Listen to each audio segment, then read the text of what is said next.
Hey everyone, this is Scott with KastKing. Look, if you do a lot of traveling and you like to spool up your spinning reels and casting reels while you're on the road, or maybe you're at a lake or you're fishing a pond and you need to re-spool one of your reels, we've got the perfect tool for you. This is the KastKing Radius Line Spooler. It's very small, very lightweight, fits into a tackle bag, fits into your pocket. You can take it with you anywhere, and it's going to spool your spinning reels without any line twist, and also your casting reels. Let me take you through all the features. The Radius Line Spooler is very small and lightweight, so you can take it almost anywhere. We include a T-handle which stores right inside the line spooler, and this is used to mount spools of fishing line to the line spooler after it's clamped up to your rod. We also have injected rubber around the mounting holes which attach to your rod, just to make sure we don't damage your rod when you're using the line spooler.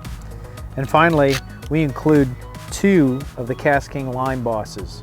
Now this is used to apply tension to your line as you're spooling your rods and reels, and it's also used to store line as well. So this will help manage your line, make sure your line doesn't uncoil off the reels when you've got a loose spool of line.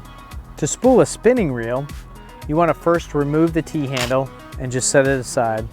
Then you want to open it up to clamp onto your rod, and the easiest way to do that is put your finger in this top hole, then push with your thumb on the top, and that'll release the latch on the top of the radius so you can open it up, and then you can clamp it onto your rod. So there's 2 sides to the Radius Line Spooler. One has a protrusion where your spool is mounted for spinning reels, and the other is the KastKing logo. So you want to make sure the KastKing logo is on the tip side of your rod, and then you clamp it onto your rod above the stripper guide.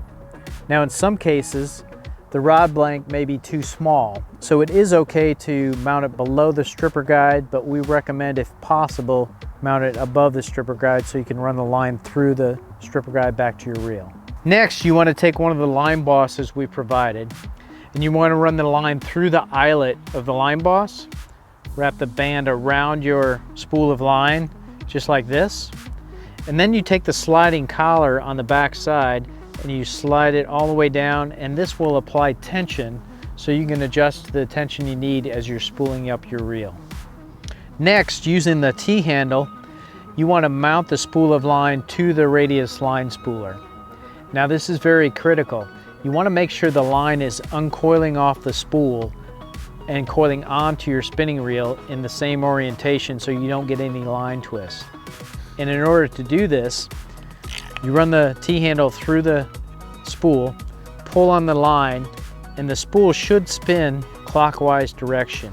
And we've actually molded that into the Radius Line Spooler so you can easily be reminded which direction the spool should spin.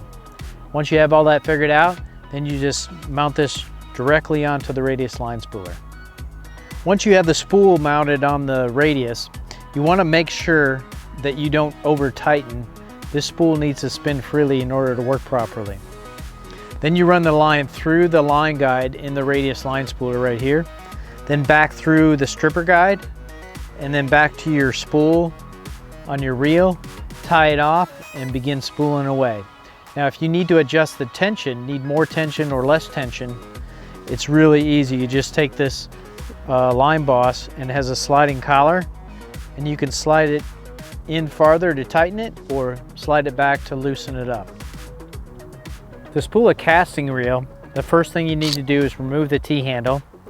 Then you want to open up the Radius Line Spooler and clamp it onto your rod. So the best way to do that is put your finger into this top hole, push with your thumb on the very top, and it releases the latch so you can open it up and clamp onto your rod. Now you want to clamp this above the first guide if you can. In some cases you might have a smaller diameter blank on your rod, and you might have to mount below the first guide, and that's okay, it should work just fine.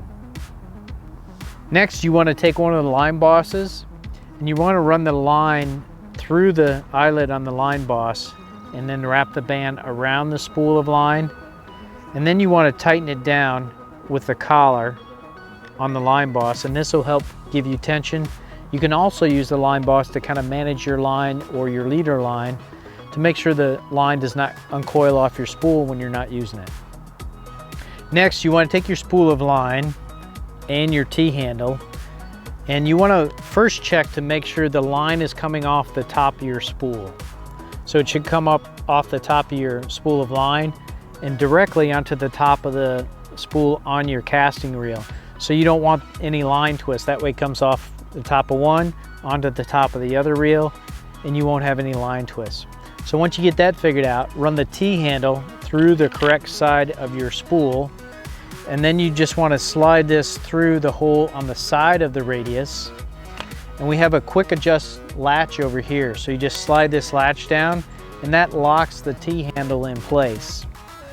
Now you want to make sure you have plenty of play here on the spool. Don't over tighten it. Don't try and tighten it down so it won't move. It needs to spin freely.